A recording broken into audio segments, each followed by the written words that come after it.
கன்னியா ராசி வந்து காலதேவனுக்கு 6வது ராசியாக வரக்கூடியது. இந்த ராசியை பார்த்தீங்கன்னு வச்சுங்க, புதன் அதிபதியாக வரக்கூடியவர். புதன் அதிபதிங்க. இந்த ராசிக்கு வந்து குரு பகவான் பார்த்தீங்கன்னா பாதகாதிபதியாக வர்றாரு. 4க்கு 7க்கு அதிபதி. இப்போ 4க்கு 7க்கு அதிபதி பார்த்தீங்கன்னா 10ல் போயிருக்காருங்க. 10ஆம் இடங்கிறது என்ன? தொழில் ஸ்தானம். அப்போ 10ல் தொழில் ஸ்தானத்தில் போய் குரு உட்காந்து தொழில் சிறப்பு இருக்காதுங்க. அப்போ தொழிலில் கவனமுடன் இருக்க வேண்டும். தொழில் பெருசாக முதலீடு போட்டுறாதீங்க. ஏன்னா குரு வந்து முதலீடு ஸ்தானம் 5ஆம் பார்வையாக உங்களோட 2ஆம் இடத்தை பார்க்குறாரு. குடும்பத்தின் பேரில் எது செஞ்சாலும் சிறப்புங்க. குடும்பத்தின் நண்பர்கள் பேரில் எதாக இருந்தாலும் செய்யுங்க, நன்மையை அடிக்குங்க. ஆனால் அடுத்தது வந்து உங்களுக்கு 4ஆம் இடத்தை பாதக ஸ்தானத்தை பார்க்குறாரு. ஒரு வண்டி வாகனத்தில் போகும்போது ஒரு பாதகத்தை ஏற்படுத்தக்கூடிய தன்மை இருக்குது. அப்போ வண்டி வாகனத்தில் கவனமாக இருங்க. அப்போ பழைய வண்டி இது எதுவும் வாங்கிடாதீங்க. அதனால் சிக்கல் வரக்கூடிய தன்மை இருக்குது. வண்டி வாங்கினா புது வண்டியாக வாங்கிடுங்க. உங்கள் பேரில் இல்லை குடும்பத்து பேரில் ரிஜிஸ்டர் பண்ணிடுங்க. நீங்கள் உங்கள் பேரில் பண்ணாதீங்க, பாதகத்தை கொடுக்குங்க. அடுத்தது குருவோட பார்வை வந்து 6ஆம் இடத்தை பார்க்குதுங்க.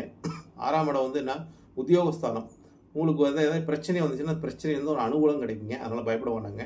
அதனால் குருவோட பார்வை உங்களுக்கு சுபத்தை கொடுக்குங்க.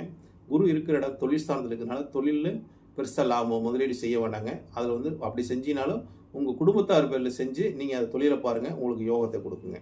அடுத்த ராசியாக வரக்கூடியது பார்த்தீங்கன்னு வச்சுக்கோங்க, துலா ராசி. துலா ராசி குரு வந்து பகையான ஒரு கிரகம்.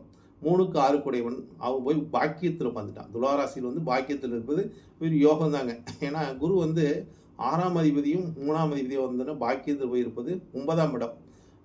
9ஆம் இடத்துக்கு போயிட்டா குரு பகவான் 9ல் இருந்தானா ஒரு வெளியில் இருக்குது போக சொல்லுங்க, வெளிநாடுக்கு போக சொல்லும், இருக்கிற ஒரு விட்டு வெளியூருக்கு போக சொல்லும். அப்படிங்கிற ஒரு தன்மையை தூரதேசத்தை குறிக்கக்கூடியது 9ஆம் இடங்க. வெளிநாடு போகக்கூடியது, ஒரு ஆன்மீக பயணம் சுற்றுலா போகக்கூடியது அந்த 9ஆம் இடத்தை குறிக்குங்க. உங்களோட ராசியை குரு பகவான் பார்ப்பதனால் உங்களுக்கு சுப மங்களத்தையும் சுப நிகழ்வையும் துலா ராசிக்கும் 100% கொடுக்குங்க. ஏன்னா உங்களுக்கு சனி பயிற்சியும் நல்ல பலனை கொடுக்கும், குரு பயிற்சியும் நல்ல பலனை கொடுக்குங்க. இந்த விசுவாச ஆண்டில் இந்த துளாராசிக்காரங்களுக்கு நன்மையே அளிக்கிறது என்ற ஒரு கருத்தை முன்வைக்கிறேன்.